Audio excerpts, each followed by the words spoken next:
अब हम बात करते हैं प्रोग्राम की। कंप्यूटर प्रोग्राम या एक प्रोग्राम क्या होता है?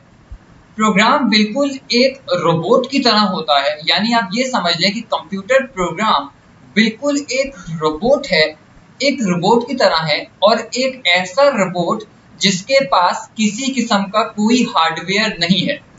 अगर मैं रोबोट की बात करता हूं तो आप क्या इमेजिन करते हो? आप ये इमेजिन करते हो कि एक रोबोट होता है, उसकी एक बॉडी होती है, उसके पैर होते हैं, हाथ होता है, एक सिर होता है, और वो कोई ना कोई काम करता है। और जो रोबोट काम कर रहा होता है, उस काम करने के लिए हमने उस रोबोट के अंदर कुछ इंस्ट्रक्शंस या कुछ स्टेटमेंट्स फीड करवाई हुई होती हैं, और वो उन फीडेड स्टेटमेंट्स के तहत किसी न किसी काम को परफॉर्म कर रहा होता है, बिल्कुल ह्यूमन हेल्प की बिना। ठीक है, यानी किसी किस्म की किसी दूसरे की वो मदद नहीं लेता, किसी ह्यूमन हेल्प को नहीं लेता, और उसके बिना वो उस टास्क को परफॉर्म करता है, जिस टास्क को परफॉर्म करने के लिए हमने उस रोबोट के अंदर उन स्टेटमेंट्स या इंस्ट्रक्शंस को फीड करवाया गया है। वही सेम प्रोसेस प्रोग्राम के साथ भी है कि प्रोग्राम बिल्कुल एक रोबोट की तरह होता है, जिसके पास किसी किस्म का कोई हार्डवेयर तो नहीं होता, लेकिन उस प्रोग्राम का काम भी किसी न किसी टास्क को परफॉर्म करना होता है बिना ह्यूमन हेल्प के। ठीक है, और वो किसी ह्यूमन हेल्प के बिना उस टास्क को परफॉर्म कर देता है वो प्रोग्राम। और उस प्रोग्राम में हम क्या करते हैं, कुछ स्टेटमेंट्स या इंस्ट्रक्शंस को लिखते हैं। अब एक कंप्यूटर प्रोग्राम कैसा होता है उसकी मैंने यहाँ पे नीचे एक एग्जाम्पल लिखी हुई है। अगर मैं आपको दिखाऊं तो यहाँ पे मैंने एक छोटा सा कंप्यूटर प्रोग्राम लिखा है। अब इस कंप्यूटर प्रोग्राम में क्या कुछ लिखा गया है उस पर आप तवज्जो मत दो, वो आगे आने वाले लेक्चर के अंदर हम देखेंगे। जैसे जैसे ये लेक्चर बढ़ेगा आपको एक एक साइन और एक एक चीज के बारे में कंप्लीटली नॉलेज हो जाएगी। अभी आप इतना जानो कि एक कंप्यूटर प्रोग्राम लिखा हुआ है जिसका काम कोई ना कोई टास्क को परफॉर्म करना होता है। अब यहाँ पर मैंने क्या लिखा हुआ है, मैंने एक कंप्यूटर प्रोग्राम लिखा है। अब कंप्यूटर प्रोग्राम बेसिकली इंस्ट्रक्शंस या स्टेटमेंट्स पर बनी हुई होती है। जब आप एक लाइन की बात कर रहे होते हो तो एक लाइन जो कंप्यूटर प्रोग्राम में होती है वो इंस्ट्रक्शन भी कहलाती है, या आप उसको स्टेटमेंट भी कह सकते हो। दोनों में से जो नाम देना चाहो आप दे सकते हो। आप उसको इंस्ट्रक्शन बोलो या स्टेटमेंट बोलो। इसी तरीके से जब मल्टीपल इंस्ट्रक्शन और मल्टीपल स्टेटमेंट्स हमारे पास होती हैं तो वो बनता है एक कंप्यूटर प्रोग्राम। अब इस कंप्यूटर प्रोग्राम को जो इस टाइम यहाँ पर लिखा हुआ है, अगर मैं सेम आपको विजुअल स्टूडियो के अंदर लिखकर दिखाऊं, जैसे कि मैंने बताया कि जावास्क्रिप्ट का कोड लिखने के लिए आपको एक स्क्रिप्ट टैग की नीड होती है, तो यहाँ पर बॉडी टैग में मैंने एक स्क्रिप्ट टैग लगाया, और जो कंप्यूटर प्रोग्राम वहाँ पे लिखा होता है उसको मैंने जस्ट यहाँ पे एज इट इज टाइप किया। जैसे मैंने एक वेरिएबल ए बनाया। अब ये वेरिएबल क्या होता है, ये ए क्या होता है, इसको हम आगे आने वाले लेक्चर में पढ़ेंगे। तो अभी आप बस इतना जानो कि मैंने एक वेरिएबल ए बनाया, उसके अंदर मैंने एक वैल्यू 5 दे दी है, और मैं उस ए वेरिएबल को अपने डॉक्यूमेंट पर पॉपअप करवाना चाहता हूँ। सो सिंपली मैंने कुछ 3 लाइन का यहाँ पर कोड लिखा है। 3 लाइन का कोड मतलब कुछ इंस्ट्रक्शंस या कुछ स्टेटमेंट्स मैंने लिखी हैं एक कंप्यूटर प्रोग्राम की। इसका काम क्या है कि जब भी पेज को रिफ्रेश होगा, यानी टास्क क्या होगा, पेज के रिफ्रेश पर वो पॉपअप क्रिएट होना, तो ये जब भी टास्क होगा तो उसका आउटपुट आएगा इस कंप्यूटर प्रोग्राम की बदौलत। तो एक computer program basically list of instructions होता है, यानी एक लिस्ट होती है इंस्ट्रक्शंस की उस कंप्यूटर प्रोग्राम में, या आप ये भी कह सकते हैं कि एक लिस्ट ऑफ स्टेटमेंट्स होती है एक कंप्यूटर प्रोग्राम। तो एक कंप्यूटर प्रोग्राम क्या होता है, या तो लिस्ट ऑफ इंस्ट्रक्शंस कहलाती है या लिस्ट ऑफ स्टेटमेंट्स होती है। और सिंगल अगर आप एक लाइन की बात करते हो तो आप उसको एक सिंगल इंस्ट्रक्शन या एक सिंगल स्टेटमेंट डोनेट करोगे। जिस तरीके से हम इंग्लिश के अंदर एक सेंटेंस लिखते हैं, और उस सेंटेंस जो एक इंग्लिश का होता है, जैसे मैंने मान लो कि यहाँ लिखा दिस इज अ बॉय, ये एक इंग्लिश का सेंटेंस है, दिस इज अ बॉय, ये एक इंग्लिश का सेंटेंस है, और मैंने लिखा मैंने ये सेंटेंस लिखा दिस इज अ बॉय, फिर मैंने इसको फुल स्टॉप लगाया, मैं नेक्स्ट लाइन में आया, मैंने लिखा ही वॉज बॉर्न इन 1995, और ये मैंने लिखा सेकंड सेंटेंस, मैंने फुल स्टॉप लगाया। फिर मैं आया यहाँ पर थर्ड के अंदर और मैंने लिखा ही इज ग्रेट। ये मैंने एक और सेंटेंस लिखा। बताने का मकसद ये है जिस तरीके से इंग्लिश में सेंटेंसेस होते हैं वैसे ही कंप्यूटर के प्रोग्राम के अंदर स्टेटमेंट्स या इंस्ट्रक्शंस, आप जो नाम देना चाहो वो। जिस तरीके से एक सेंटेंस इंग्लिश का होता है वैसे ही एक स्टेटमेंट या एक इंस्ट्रक्शन कंप्यूटर प्रोग्राम की होती है। आप जिस तरीके से इंग्लिश के सेंटेंसेस को वन बाय वन रीड करते हुए आगे बढ़ रहे हो, same as it is computer program में लिखी गई स्टेटमेंट्स या इंस्ट्रक्शंस भी वन बाय वन या स्टेप बाय स्टेप रीड होती हुई चलती हैं। यानी कि एक लाइन रीड होगी, एग्जीक्यूट होगी, देन दूसरी लाइन रीड होगी, एग्जीक्यूट होगी, थर्ड लाइन रीड होगी और एग्जीक्यूट होगी। इस तरीके से स्टेप बाय स्टेप एग्जीक्यूशन होता है आपकी स्टेटमेंट, जो कि कंप्यूटर प्रोग्राम में लिखी हुई होती है।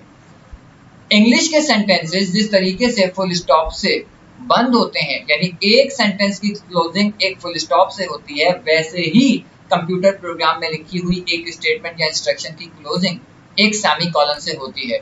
तो अगर आप इसका मवाजना इंग्लिश के सेंटेंसेस या एक पैराग्राफ से करवाते हो तो आपको एक बेटर अंडरस्टैंडिंग हो जाएगी एक कंप्यूटर प्रोग्राम के सिंटैक्स से। आई होप सो कि जो बात मैंने आप लोगों को बताई है वो आपको क्लियर हो गई हो कि मैं आपको क्या बताना चाह रहा हूँ और एक एक चीज क्या कहलाती है। इसी तरीके से मैं आपको एक बात और बताना चाहता हूँ। हम क्या करते हैं, कभी कभी जब हम पैराग्राफ लिखते हैं तो हम एक इंग्लिश का सेंटेंस एक ही लाइन में नहीं लिखते, हम उसको मल्टीपल सेंटेंसेस को एक सिंगल लाइन में भी लिख देते हैं, कुछ इस तरीके से करके। सेम एज इट इज आप एक कंप्यूटर प्रोग्राम को भी, यानी कि जो मल्टीपल स्टेटमेंट्स होती हैं उन्हें आप एक सिंगल लाइन में भी लिख सकते हैं एज इट इज। ये देखिए मैंने ऐसे लिखा और मैं इस अलर्ट को भी ऐसे लिख के दूंगा। मैंने प्रोग्राम को सेव करवाया। अब सेव करवाने के बाद जैसे ही मैं यहाँ पर आने के बाद अगेन अपने पेज को रिफ्रेश करता हूँ, मेरे पास प्रोग्राम एग्जीक्यूट हो रहा है। मैं यहाँ पे आपको इसकी वैल्यू चेंज करके दिखा देता हूँ। अब की बार मैंने 6 लिखी है, अब आप देखें ये एग्जीक्यूट हो जाए। ये देखिए किसी किस्म का कोई मसला नहीं आ रहा, ठीक है। आप एक सिंगल स्टेटमेंट को भी मल्टीपल लाइंस में लिख सकते हैं। जैसे मैंने a = 6 लिखा है तो आप ऐसे भी लिख सकते हैं a = 6। देखिए आप इस तरीके से भी लिख सकते हैं। अभी भी मैंने सेव करवाया, अभी भी आप देखो किसी किस्म का कोई एरर नहीं आया। ये देखिए कोई एरर नहीं आया, प्रोग्राम एग्जीक्यूट हो गया। तो आप एक स्टेटमेंट को, यानी जो एक स्टेटमेंट मल्टीपल कैरेक्टर्स पर होती है, आप उस एक स्टेटमेंट को मल्टीपल लाइंस में लिख सकते हैं, मल्टीपल स्टेटमेंट्स को एक सिंगल लाइन में लिख सकते हैं, और जो तीसरा तरीका होता है कि एक स्टेटमेंट को एक ही लाइन में लिखने का, वो सिंपल ये तरीका होता है। और यही सिंटैक्स करेक्ट माना जाता है एक कंप्यूटर प्रोग्राम का। लेकिन आप तीनों तरीकों से सकते हो, मैंने जो अभी आपको बताया। लेकिन जो करेक्ट सिंटैक्स है, जो गुड सिंटैक्स माना जाता है किसी भी प्रोग्रामिंग लैंग्वेज के अंदर एक कंप्यूटर प्रोग्राम को लिखने के लिए, वो यही होता है। इसमें होता यह है कि एक तो आपका कोड फेयर हो जाता है, रीडेबिलिटी उसकी बढ़ जाती है, और जब कोई दूसरा कोडर आपके कोड को रीड करेगा तो उसको एक बेटर अंडरस्टैंडिंग हो जाएगी एक एक लाइन की और एक एक स्टेटमेंट की कि यहाँ पर क्या लिखा गया है और क्या होने वाला है। तो ये तमाम चीजें आपको समझ में आ गई होंगी जो बात मैंने अभी यहाँ पर आपको एग्जैक्टली बताई है। किसी भी प्रोग्रामिंग लैंग्वेज में, या जो अभी हम जावा स्क्रिप्ट एक स्क्रिप्टिंग प्रोग्रामिंग लैंग्वेज पढ़ रहे हैं, कमेंट का एक कॉन्सेप्ट होता है। आपने अक्सर कमेंट्स के बारे में पढ़ा होगा, तो आज मैं आपको ये बता देता हूँ कि कमेंट्स क्या होते हैं और किस तरीके से लिखे जाते हैं, और कमेंट्स हमारे प्रोग्राम में क्यों ज़रूरी होते हैं। इसके कई रीजंस हैं, जिनमें से मैं एक दो रीज़न को यहाँ पे डिस्कस करके आपको बताऊंगा, लेकिन खाली यही एक दो रीजंस नहीं है, और भी बहुत से रीजंस हो सकते हैं। सबसे पहले जो मैं कमेंट के बारे में एक बुनियादी बात आपको बताना चाहता हूँ वो ये है कि कमेंट, जावास्क्रिप्ट में मौजूद कमेंट या किसी भी प्रोग्रामिंग लैंग्वेज की अगर मैं बात करता हूँ, क्योंकि कमेंट का कॉन्सेप्ट हर प्रोग्रामिंग लैंग्वेज में है। हमने HTML पढ़ा, HTML में भी कमेंट है, CSS के अंदर भी कमेंट है, और same as it is JavaScript के अंदर भी कमेंट है। और इस कॉन्सेप्ट को रखना का मकसद ही यही है कि वो इसकी इंपॉर्टेंस को जाहिर कर रहा है। कमेंट एक ऐसा कोड होता है जो कि एग्जीक्यूट नहीं होता। तो जब इसने एग्जीक्यूट होना ही नहीं है तो फिर इसकी इंपॉर्टेंस क्यों है? उसका रीजन ये है कि कमेंट बेसिकली वो पीस ऑफ टेक्स्ट होता है या वो पीस ऑफ कोड होता है जिसे ब्राउजर या ब्राउजर में मौजूद कंपाइलर एग्जीक्यूट नहीं करता। ये सिर्फ डेवलपर की हेल्प के लिए लिखा जाता है। जब आप एक टीम वर्क कर रहे होते हो और टीम वर्क में जब आप कोडिंग कर रहे होते हो तो किसी कोड को बताने के लिए, जैसे कि अगर आप टीम वर्क कर रहे हो, मैंने एक छोटा सा कंप्यूटर प्रोग्राम लिखा है और मान लो कि मैं इसको अगले बंदे को बताना चाहता हूँ कि मैंने ये प्रोग्राम क्या लिखा है या क्यों लिखा है, तो मैं सिंपल लैंग्वेज के अंदर बयान कर दूंगा। ठीक है, कैसे? जैसे कि मैं बता देता हूँ कि दिस आउटपुट इज 6, यानी कि ये जो है आउटपुट दे रहा है 6 का। ठीक है, ये एक सिंपल सी इंग्लिश की स्टेटमेंट मैंने लिख दी है। तो अभी तो आ जाएगा एरर, या क्या होगा, एरर भी आ सकता है और या ये प्रिंटिंग आ जाएगी, कुछ ना कुछ होगा। तो मैं तो नहीं चाहता कि ना ये प्रिंट हो ना ये लाइन चले, तो मुझे इसको कमेंट में लिखना होगा। तो कमेंट टाइप करने के दो मेथड होते हैं, एक कहलाता है सिंगल लाइन कमेंट और एक कहलाता है multi line comment. Single line comment को जब भी हम डोनेट करते हैं वो डबल स्लैश से करते हैं, यानी इसके बाद लिखी गई जो भी लाइंस होंगी, डबल स्लैश के बाद लिखी हुई जो भी लाइंस होंगी वो लाइंस ब्राउजर रीड नहीं करेगा। ठीक है, अभी मैंने ये एक स्टेटमेंट लिखी है और ये स्टेटमेंट आपको अभी इस टाइम पे जो है यहाँ पे नजर आ रही है, लेकिन अगर मैं इसको यहाँ से कट करके स्क्रिप्ट टैग के अंदर, क्योंकि जावास्क्रिप्ट का कोड हम स्क्रिप्ट टैग में लिखते हैं, और मैं यहाँ पे रीड करता हूँ, तो अब देखो क्या हुआ, यहाँ पर एरर आ जाएगा या वो लाइन चलेगी। तो अभी मैंने जैसे कि बताया कि जो भी एरर्स या वार्निंग्स होती हैं उनको चेक करने के लिए हम कंसोल विंडो का सहारा लेते हैं। तो मैंने F12 प्रेस किया, F12 को मैंने यहाँ पे प्रेस किया है और यहाँ पे मेरे पास जो है वो कंसोल विंडो ओपन हो गई। कंसोल विंडो की ओपन होते ही आप देखोगे कि यहाँ पर एक एरर बता रहा है, तो मैं क्लिक करता हूँ। तो क्लिक करने के बाद सिंपली एरर, ये देखिए यहाँ पे ये एरर आ रहा है। ठीक है, क्यों? क्योंकि वो कह रहा है कि ये लाइंस क्या लिखी हुई समझ में नहीं आ रही, क्योंकि वो इनको एग्जीक्यूट कर रहा है। तो अगर मैं चाहता हूँ कि ये एग्जीक्यूट ना हो, मैं इनको स्लैश में डाल दूंगा। अब आप देखो, अब किसी किस्म का कोई एरर नहीं आएगा। मैंने पेज को रिफ्रेश किया और यहाँ से एरर रिमूव हो गया और मेरा कोड चल गया। तो बेसिकली आप इसके अंदर वो लाइंस लिख सकते हो जिन लाइंस को आपको एग्जीक्यूट ब्राउजर पे नहीं करवाना। एक रीजन तो ये हो सकता है। सेकंड, जो कोड आपने लिखा है उस कोड को अपनी सिंपल सी लैंग्वेज में यूज करके आप लिख सकते हो कि भाई ये कोड क्या क्या बोले, इस लाइन का क्या मतलब है, इसका क्या मतलब है, वो आप लिख सकते हो, ताकि जब आप टीम वर्क कर रहे हो तो टीम वर्क में सहूलत रहे, पता चले कि इस बंदे ने जो कोड लिखा हुआ है, इसका लिखा हुआ कोड क्या बताना चाह रहा है अपने कोड में, या इसने क्या क्या यूज किया है। वो आप सिंपली डबल स्लैश के बाद जो भी लाइंस लिखोगे वो लाइंस में एक ह्यूमन जो पढ़ेगा वो इन लाइंस को पढ़ेगा, जबकि जो मशीन पढ़ेगी वो इन लाइंस को पढ़ेगी।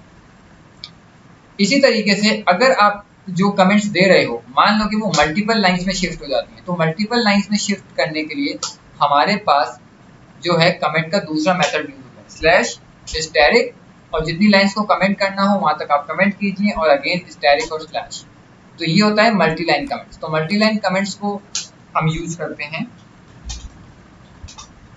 स्लैश स्टैटिक, और फिर आपके पास कुछ कोडिंग होगी मल्टी लाइन पर कुछ इस तरीके से, और उसके बाद आप अगेन स्लैश स्टैटिक से ऐसे बंद करवा दें। ठीक है, तो यहाँ पे आप मान लो कि यहाँ पे आपने कुछ लाइंस ऑफ कोड लिखा हुआ है, तो ये होता है मल्टी लाइन। और अगर एक सिंगल लाइन है तो सिंगल लाइन आप डबल स्लैश से स्टार्ट करोगे, मल्टी लाइन है तो slash static, then code, then static slash से क्लोजिंग होगी। तो ये सिर्फ वो कोड होगा जो कि एग्जीक्यूट नहीं होगा, सिर्फ डेवलपर अपनी सहूलत के लिए कोड को लिखेगा। आप इसके अंदर जावास्क्रिप्ट का कोड भी लिख सकते हो जिससे आप बाद में यूज करना चाहो, करंटली आप नहीं यूज करना चाहो, आप ये चाह रहे हो कि भाई मैं इसको अभी लिख के रख देता हूँ, बाद में जब मुझे नीड होगी तो मैं इस कोड को देख लूंगा। या कभी कभी कुछ होता है कि किसी कोड में एरर आ रहा होता है, आप चाहते हो कि मैं इस एरर को बाद में रिमूव कर दूंगा, तो आप उसको कमेंट कर देते हो, लेकिन वो कोड का हिस्सा रहता है, एग्जीक्यूट नहीं होता, और आप उसको बाद में सही कर सकते हो। तो कई रीजंस होते हैं। तो इस वजह से हर प्रोग्रामिंग लैंग्वेज में कमेंट का कॉन्सेप्ट होता है और कमेंट इसलिए जरूरी रहते हैं। तो यहाँ पर आपको ये भी चीज समझ में आ गई होगी। अब मैं बात करता हूँ वेरिएबल्स की। जैसे कि यहाँ पे मैंने एक कंप्यूटर प्रोग्राम लिखा था और मैंने यहाँ पे ये स्टेटमेंट लिखी थी var इक्वल टू a। तो ये क्या चीज है? तो मैं यहाँ पे आपको उसको समझाने की कोशिश करता हूँ। जावास्क्रिप्ट के अंदर या किसी भी प्रोग्रामिंग लैंग्वेज के अंदर एक वेरिएबल्स का कॉन्सेप्ट होता है। वेरिएबल्स कैसे बनाए जाते हैं और इनमें हम वैल्यूज को या डाटा को कैसे फीड करते हैं, उससे पहले ये बताना जरूरी समझता हूँ कि वेरिएबल्स की नीड हमें पड़ती ही क्यों है। क्योंकि किसी भी काम को करने से पहले सबसे पहला क्वेश्चन यही अराइज होता है कि इसकी नीड हमें क्यों पड़ रही है। अब जैसे हम कमेंट्स को यूज कर रहे हैं, तो कमेंट्स कैसे यूज किए जाते हैं, कितने तरीकों से होते हैं, वो बात की बात है, हम यूज करते क्यों हैं। तो इसी तरीके से वेरिएबल्स को हम यूज क्यों करेंगे, इसके बारे में बात करते हैं। तो वेरिएबल्स बेसिकली एक ऐसा कंटेनर होता है जिसका काम वैल्यूज को स्टोर करना होता है, ठीक है। अब हमें कंटेनर की नीड रहेगी क्यों। मान लो कि कुछ ऐसा डेटा है जिसे आप प्रोग्राम में बार बार यूज करना चाह रहे हो, या आपके पास कोई ऐसा डेटा है जिसे आप स्टोर करवाना चाह रहे हो। तो चाहे डेटा स्टोर करवाना चाह रहे हो, यानी आप कोई यूजर से इनपुट ले रहे हो और उस डेटा को आप किसी कंटेनर में रखना चाह रहे हो, या कोई डेटा ऑलरेडी किसी कंटेनर में मौजूद है और उस डेटा को आप यूज करना चाह रहे हो, या उस डेटा को आप रिप्लेस करवाना चाह रहे हो, मॉडिफाई करवाना चाह रहे हो, तो इन तीनों सिनेरियो के लिए हमारे पास कंटेनर की नीड होती है और उसी कंटेनर को हम वेरिएबल्स बोलते हैं। जावास्क्रिप्ट के अंदर जब भी आप वेरिएबल्स बनाते हैं, वैर कीवर्ड की नीड से बनाते हैं। तो वैर एक कीवर्ड है जिसका मकसद है कि जावास्क्रिप्ट जब रीड करेगा, जावास्क्रिप्ट का कंपाइलर को रीड करेगा और वैर कीवर्ड की मदद से वो ये जान पाएगा कि अब एक वेरिएबल बनने जा रहा है। अब आप बनाओगे एक वेरिएबल, वेरिएबल का एक नेम दोगे। तो पहले मैं आपको सिंटैक्स बता दूं कि एक वेरिएबल का सिंटैक्स क्या होता है। ये प्रॉब्लम आपको समझ में आ गया कि वेरिएबल्स क्या होता है। वेरिएबल्स एक कंटेनर होता है, यानी वेरिएबल्स एक ऐसा डब्बा है, एक ऐसा बॉक्स है जिसमें हम वैल्यूज को स्टोर करवा सकते हैं, और जब भी हमें नीड होगी हम उस डाटा को या उन वैल्यूज को ले लेंगे। या कोई वैल्यू अगर वेरिएबल में मौजूद है, कंटेनर में मौजूद है, उस बॉक्स में मौजूद है, तो मैं उस वैल्यू को बाद में किसी दूसरी वैल्यू से रिप्लेस भी करवा सकता हूँ। तो जो भी डाटा वेरिएबल में रहता है वो मॉडिफाइड डाटा होता है और वो रीयूज डाटा होता है, ठीक है। तो हम इसलिए वैल्यूज को यूज करवाते हैं, क्योंकि अगर मैं वेरिएबल्स का यूज नहीं करता हूँ, एक बॉक्स को यूज नहीं करता हूँ, तो अगर कोई डाटा मुझे स्टोर करवाना है तो मैं कहाँ करवाऊंगा, तो डाटा लॉस हो जाएगा। डाटा आया और कोई जगह ही नहीं है उसको रखने की और डाटा लॉस हो गया। या अगर मुझे किसी डाटा की नीड है तो वो मैं डाटा कहाँ से लूंगा, तो वो डेफिनेटली किसी वेरिएबल में रखा हुआ ही होगा, तो मैं लूंगा। इसलिए हम वेरिएबल्स की हमें नीड रहती है। अब वेरिएबल्स के बनाने का सिंटैक्स क्या होता है, तो वेरिएबल्स के बनाने का सिंटैक्स ऐसा होता है कि आप एक वैर कीवर्ड लेते हो, उसके बाद आप वेरिएबल नेम देते हो। उसके बाद वेरिएबल नेम देने के बाद, तो वेरिएबल नेम देने के कुछ रूल्स होते हैं, आगे मैं बताऊंगा कि वेरिएबल नेम हम कैसे दे सकते हैं। बाद हम एक वेरिएबल नेम देते हैं, फिर हम इज इक्वल टू का साइन लगाते हैं और उसके बाद हम वैल्यू देते हैं। वैल्यूज भी कई टाइप की होती हैं, हम आगे आके देखेंगे। अभी आप सिर्फ वेरिएबल पे कंसंट्रेट करो कि एक वेरिएबल को कैसा बनाया जाता है। एक कॉन्सेप्ट क्लियर हुआ कि वेरिएबल क्यों बनाए जाते हैं। अब वेरिएबल कैसे बनाते हैं उसकी बात कर रहे हैं। तो कैसे बनाए जाते हैं, वैर कीवर्ड का यूज किया जाता है, देन वेरिएबल का नेम दिया जाता है इज इक्वल टू, और उसके बाद वैल्यू दी जाती है। ये एक बेसिक सेंटेंस है। तो अगर मुझे एक वेरिएबल बनाना है तो मैंने एक वैर कीवर्ड लगाया। मैं यहाँ पे आपको एग्जांपल बता रहा हूँ।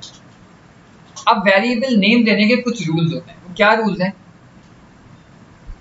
आप वेरिएबल का नेम अंडरस्कोर से स्टार्ट कर सकते हो, ठीक है, हाइफन सिंबल से स्टार्ट कर सकते हो, किसी अल्फाबेट से स्टार्ट कर सकते हो, कैपिटल हो या स्मॉल हो। तो उन रूल्स को फॉलो करके आप एक वेरिएबल बनाते हो। जैसे कि वेरिएबल एक सिंगल कैरेक्टर पे भी हो सकता है और मल्टीपल कैरेक्टर्स पे भी हो सकता है। यानी कि मैं ऐसे भी लिख सकता हूँ नेम, और मैं ऐसे भी लिख सकता हूँ सिंगल कैरेक्टर पे भी एक, ठीक है। तो और जैसे मैंने बताया कि हर स्टेटमेंट की जो एंड होगा वो आपके सेमीकोलन से होगा, तो आप ऐसे आखिर में लगाओगे सेमीकोलन, ठीक है। तो ये बन गया एक स्टेटमेंट या एक इंस्ट्रक्शन। इस तरीके से वेरिएबल बनाए जाते हैं। तो मैंने एक क्या किया, एक ए नाम का वेरिएबल बनाया है। वैर कीवर्ड ये बता रहा है कि एक वेरिएबल बनने जा रहा है, और कौन बनने जा रहा है, जो वेरी नेक्स्ट उसके होगा। यानी कि ये वाला जो भी आपने नाम दिया होगा, नेमिंग रूल्स को फॉलो करके वो आपका वेरिएबल बनने जा रहा है।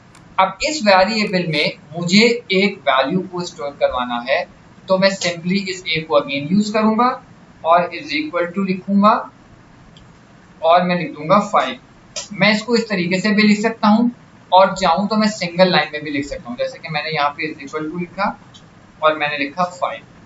तो एक वेरिएबल ए बना, ठीक है, और उस ए में क्या है 5 है और ये 5 बिल्कुल ए में चला जाएगा इस इक्वल साइन की मदद से। तो ये बनी पूरी की पूरी एक स्टेटमेंट। अब वेरिएबल्स क्या हैं और कैसे बनाए जाते हैं वो मैंने आपको बता दिया, ठीक है। अब मैं एक छोटा सा प्रोग्राम आपको अगेन यहाँ पे करके दिखाता हूँ। हम यहाँ पे जो हमने script.js की फाइल लगाई हुई थी, इसको मैं फिलहाल यहाँ से हटा देता हूँ, ठीक है। और बॉडी यहाँ से मैं स्क्रिप्ट टैग को हटा देता हूँ और मैं यहाँ पे बॉडी के अंदर स्क्रिप्ट टैग को यूज करता हूँ। मैंने स्क्रिप्ट टैग को यूज किया और यहाँ पे मैंने वेर कीवर्ड को यूज किया और मैंने ए को के अंदर एक वैल्यू स्टोर करवा दी 5, ठीक है। और सिंपली मैंने अलर्ट के अंदर ए को प्रिंट करवा दिया। यानी पहले हम क्या लिख रहे थे, हम स्टेटमेंट्स लिख रहे थे अलर्ट के अंदर और वो एज अ पॉपअप रन हो रही थी, लेकिन अब की बार मैंने क्या किया, वेरिएबल को पास करवाया अलर्ट में, एक वेरिएबल बनाया, उसमें एक वैल्यू डाली और उसको अलर्ट में पास करवा दिया। तो अब जो पॉपअप आएगा वो उस वेरिएबल की वैल्यू के साथ आएगा। तो वो जो कंप्यूटर प्रोग्राम अभी थोड़ी देर पहले मैंने एज एग्जांपल आपको बताया था, उसकी मैंने आपको बता दिया कि हर लाइन की क्या एक्चुअली मीनिंग है, ठीक है। अच्छा, जब आप वेरिएबल बना रहे होते हो तो एक बात का आपको और ख्याल रखना होता है। अगर मैं ऐसे लिखता हूँ var a इक्वल टू 5 और अगर मैं ऐसे लिखता हूँ var a is equal to 10, तो ये भी a है और ये भी a है। इसका क्या मतलब है, यहाँ पर आपके पास ये जो जावास्क्रिप्ट है लैंग्वेज जिसे हम यूज कर रहे हैं एज अ कोडिंग, ये केस सेंसिटिव है। आप जब वेरिएबल्स डिक्लेयर कर रहे होते हो तो अगर आपने उसको स्मॉल लेटर्स में लिखा गया है तो वो स्मॉल लेटर्स पर ही जो है कॉल होगी, और अगर आपने उसको कैपिटल लेटर में लिखा हुआ तो वो कैपिटल लेटर में ही कॉल होगा। तो इस बात को आपको ख्याल रखना पड़ेगा। अगर मैं यहाँ पर कैपिटल ए प्रिंट करवाता हूँ तो अब हमारे पास वैल्यू 10 प्रिंट होगी, ये देखिए। तो यहाँ पर ये जो हमारे पास है केस सेंसिटिव है, ठीक है। देखिए, अगर मैं वेरिएबल बनाता हूँ नेम और एक मैं वेरिएबल बनाता हूँ कैपिटल में नेम, तो यहाँ पे दो वेरिएबल्स मैंने बनाए हैं। नेम प्रोनाउंसिएशन सेम है, नेम और नेम, लेकिन एक मैंने स्मॉल लेटर्स में बनाया है, एक मैंने कैपिटल लेटर्स में बनाया है। और यहाँ पर मैं पास करवा देता हूँ अलर्ट में अपने वेरिएबल स्मॉल वाले को। तो जब मैं पहला वाला नेम प्रिंट करवाऊंगा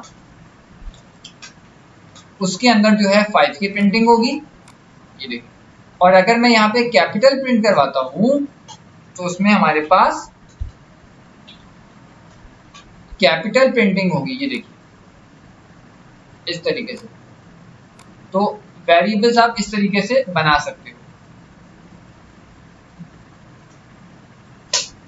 जावास्क्रिप्ट के अंदर वेरिएबल्स को बनाने का एक दूसरा मेथड भी होता है। पहला मेथड मैंने आपको बताया, var कीवर्ड की मदद से बना सकते हैं। एक दूसरा मेथड भी है जिसे आप let की मदद से बना सकते हैं। क्या फर्क है, जो अगर हम var की मदद से बनाएंगे या let की मदद से बनाएंगे तो क्या फर्क पड़ेगा, कोई फर्क नहीं पड़ेगा। सेम सिंटैक्स है, सेम इम्प्लीमेंटेशन है और सेम ही आउटपुट है। अगर मैं यहाँ पे again let name is equal to 5 लिखता हूँ तो आप देखो कोई फर्क पड़ने वाला नहीं है। मैं यहाँ से इस वाली लाइन को कमेंट कर देता हूँ और अब की बार मैंने जो वेरिएबल बनाया है वो let कीवर्ड की मदद से बनाया है और अलर्ट के अंदर मैं let पास करवा देता हूँ। अब आप देखोगे कि प्रॉब्लम आएगी क्योंकि ये वाली लाइन मैंने नीचे लिखी है, तो मैं इस लाइन को कट करके यहाँ से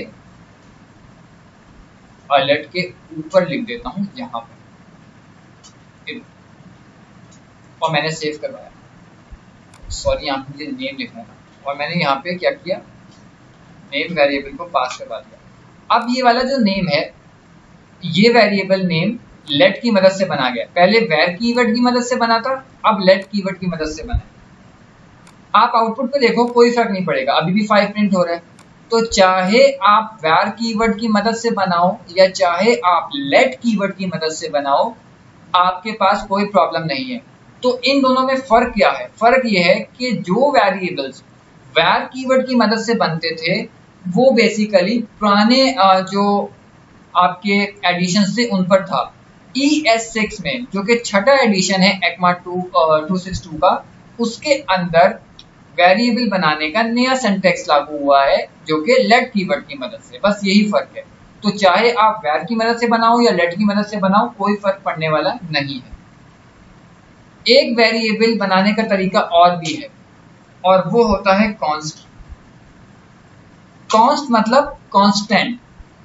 इस कीवर्ड का यूज करके जो वेरिएबल आप बनाते हो उस वेरिएबल में जो वेरिएबल आप बनाते हो, जैसे कि मैंने यहाँ पे वेरिएबल नंबर, एक वेरिएबल नेम दिया कॉन्स्ट कीवर्ड की मदद से, और उस नंबर वेरिएबल में मैंने एक वैल्यू दे दी 10, ठीक है। और सिंपली मैं यहाँ पर भी एक अलर्ट करवा देता हूँ और इस अलर्ट में मैंने नंबर को पास करवा दिया। देखो सेव करवाया, तो अब आप देखो पहला चलेगा 5, उसके बाद रन होगा 10 जो कि कॉन्स्ट कीवर्ड की मदद से। तो वेरिएबल बनाने के 3 मेथड होते हैं। var कीवर्ड की मदद से भी वेरिएबल बनाए जा सकते हैं, let कीवर्ड की मदद से भी वेरिएबल बनाए जा सकते हैं। var और let में क्या फर्क है? var पुराने एडिशंस में बनाया जाता था जबकि let ES6 में न्यू मुतारिफ हुआ है। बाकी उनके जो इम्प्लीमेंटेड प्रोसेसेस हैं वो बिल्कुल सेम है।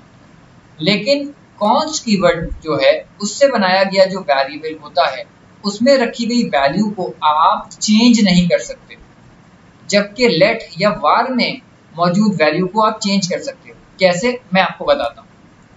अगर मैं var की बात करता हूँ, पहले मैं आपको var के सिंटैक्स बताता हूँ। देखिए मैंने var कीवर्ड पे एक नेम वेरिएबल बनाया, बाद में मैंने इसी नेम वेरिएबल को यूज किया। देखिए मैंने इसी नेम वेरिएबल को यूज किया और नेम वेरिएबल को यूज करने के बाद मैंने इसकी वैल्यू को चेंज कर दिया।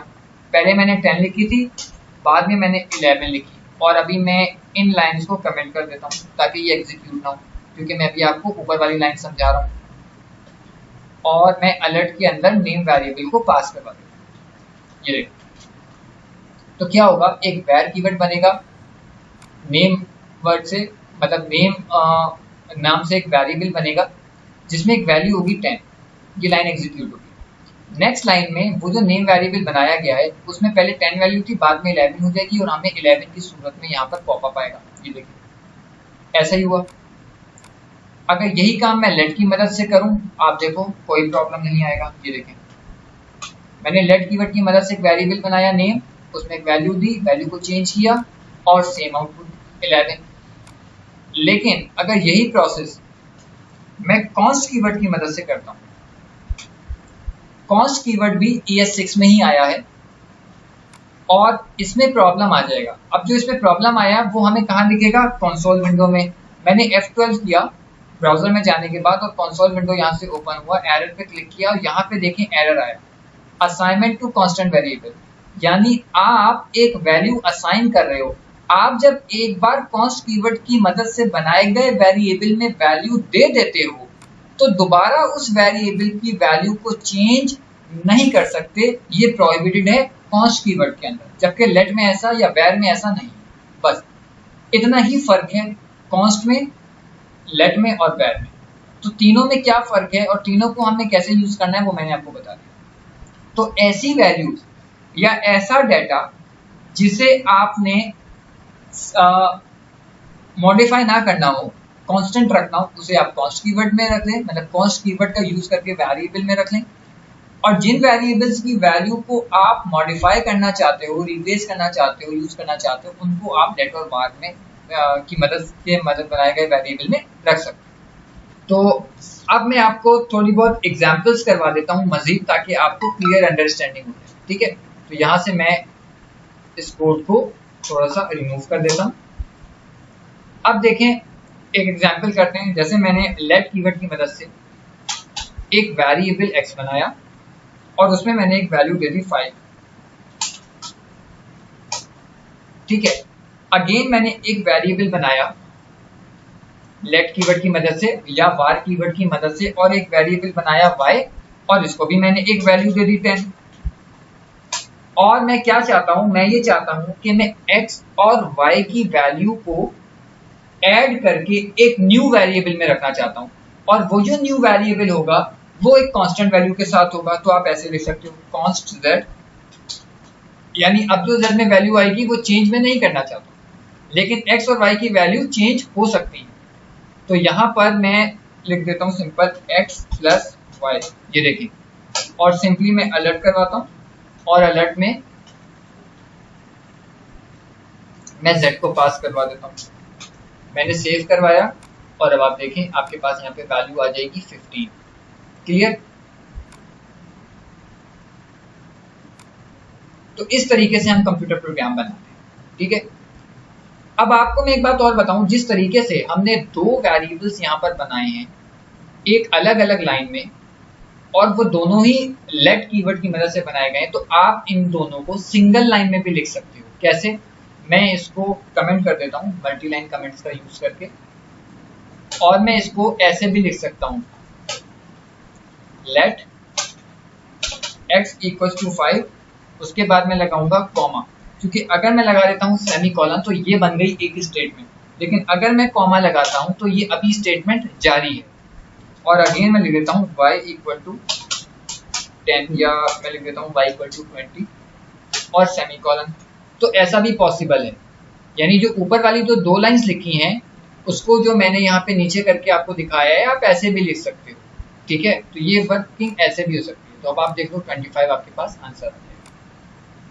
क्लियर? तो ये अलग अलग सिंटैक्स होते हैं, आप अपने हिसाब से इनको लिख सकते हो कि कैसे जो है वो यहाँ पे ये लिखे जाएंगे। तो ये इनके अलग अलग बेसिकली सिंटैक्सेस होते हैं। आप इसको सिंगल लाइन में ना लिख करके मल्टी लाइन में भी लिख सकते हो, जैसे कि मैंने आपको पहले बताया था कि एक स्टेटमेंट को भी मल्टीपल लाइंस में लिखा जा सकता है। तो ये एक सिंगल एक स्टेटमेंट ही है जिसे मैं मल्टी लाइन में लिखा हूँ, तो इसको ऐसे भी लिखा जा सकता है, अभी भी कोई एरर नहीं आएगा। आप देखो आपके पास 25 प्रिंट होगा। क्लियर? और आप ऐसे भी लिख सकते हो कि अगर आपने कोई वेरिएबल बनाया और उसको आप एक ही लाइन पे डिक्लेयर नहीं कर रहे हो, आप उसको नेक्स्ट लाइन में डिक्लेयर करना चाहते हो, तो आप उस वेरिएबल को दोबारा यूज करके उसको वैल्यू दे सकते हो ऐसे भी। तो आप इसको ऐसे भी यूज कर सकते हो। ठीक है, और मैंने जैसे यहाँ पे लेट एक्स और वाई यूज बना लिया, और अगेन मैं यहाँ पर वाई को यूज करके उसकी वैल्यू 10 दे रहा हूँ। तो ये बहुत सारे सिंटैक्स है, आपकी पसंद के मुताबिक जो भी सिंटैक्स आपको पसंद आ रहा हो उसके हिसाब से आप वेरिएबल्स को बना सकते हो। तो वेरिएबल्स या स्टेटमेंट्स को लिखने के जो भी तरीके थे वो तरीके मैंने आपको यहाँ पर बता दिए। अगर आप किसी वेरिएबल में कोई वैल्यू नहीं देते हो और उस वेरिएबल की वैल्यू को जब आप प्रिंट करवाओगे, जैसे मैंने यहाँ पे दो वेरिएबल बनाए x और y, और मान लो मैंने यहाँ पर x लिखा, सेव करवाया, अब x में क्या होगा, तो आप देखोगे कि आपके पास लिखा हुआ है अनडिफाइंड। तो अगर आप कोई वेरिएबल बना लेते हो और उस वेरिएबल में आप किसी किस्म का डाटा फीड नहीं करते हो और उस वेरिएबल को आप प्रिंट करवाते हो, तो उसमें अनडिफाइंड लिखा हुआ होता है। तो अनडिफाइंड जहां पर भी लिखा हुआ आएगा, हम फौरी तौर पर ये समझ जाएंगे कि ये एक ऐसा वेरिएबल है जिसमें किसी किस्म का कोई डाटा नहीं है, या उसमें कोई डाटा हम कहीं से लेकर डालेंगे। ठीक है, तो इस तरीके से भी हम चेक कर सकते हैं कि किसी वेरिएबल में कोई वैल्यू है या नहीं।